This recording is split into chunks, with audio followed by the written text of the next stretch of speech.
The adventure begins. Suliere, on New St. Francis 50, is on a maiden voyage to Cape Town, where we shall be commissioning many of her systems.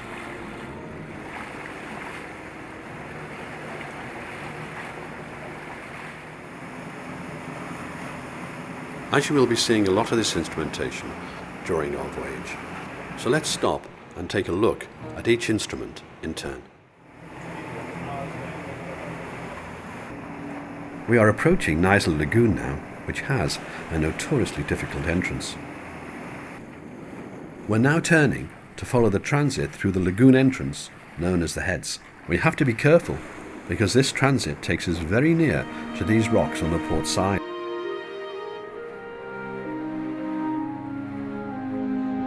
A pretty special berth has been reserved for us right outside the restaurant. Does it get any better than that?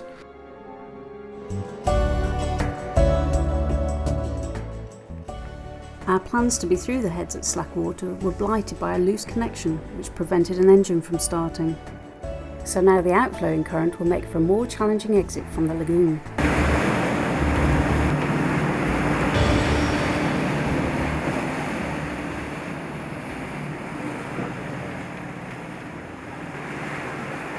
The Heads are a good example of where two engines are better than one. If your only engine were to fail, you'd be into a life-threatening situation. Now we're motoring with the Genoa up and the engines doing 2000 RPM. The Cape of Good Hope ahead.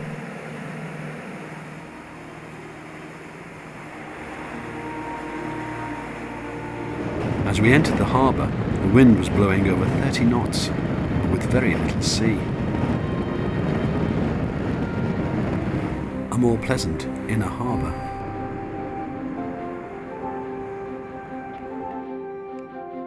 After many sea trials in St. Francis, it was here in Cape Town that we were to do the final commissioning of the boat and take full ownership of her. We were to spend many weeks here on that commissioning of all the systems. Being the major port in South Africa, this is a place that you will see boats from all over the world.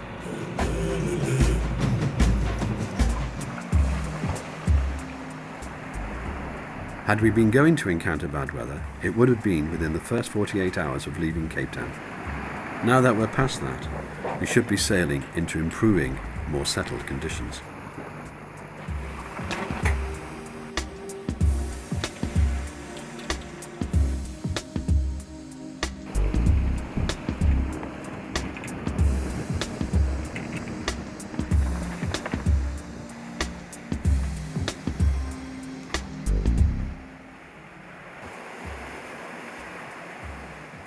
Our ninth day out from Cape Town, and St. Helena comes majestically into sight. Jamestown, the capital, nestles in this steep-sided valley. Napoleon was buried here in this peaceful valley of willows in 1821. 3 days in St. Helena just simply weren't enough, but our crew had a timetable to keep to, and we had no choice but to leave.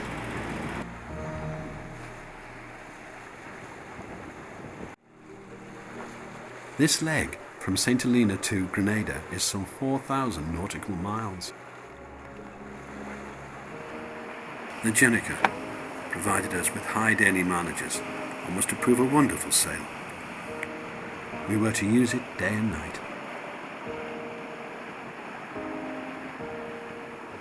Chart plotter here shows the track of Suliere and the tacks we did before St. Helena. The cross ahead is the halfway point of the entire trip. The yellow arrow indicates the wind direction, right on our tail. Our plan was to try to make it all the way to Grenada without stopping, but we did have a contingency plan to call in at some South American countries should we require fuel.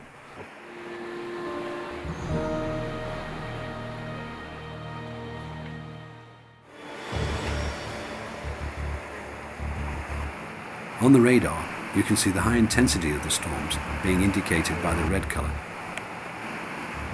With 24 knots of wind behind us, we were managing speeds of between 10 and 12 knots, SOG, that speed over the ground. We thought it may be interesting to show you how we get our GRIB weather forecasts using our satellite system. We zoom into the area of the world that we are in, and then we select a rectangle in which we want the weather forecast. And there is our weather forecast, with the arrows showing the direction and the flights on the arrows the strength of the wind.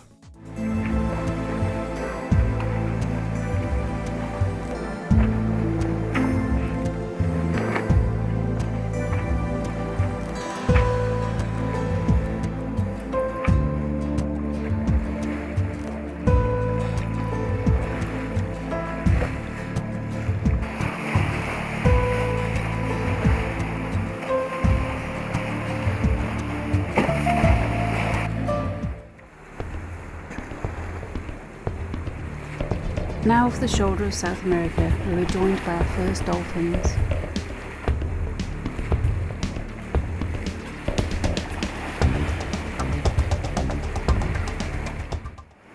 The red marks on this chart plotter show our daily progress.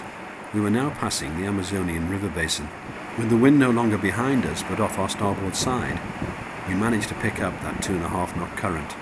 It was under these conditions that on a number of days we made over 240 miles in the day. The circles on the chart plotter indicate our daily progress since leaving St. Helena.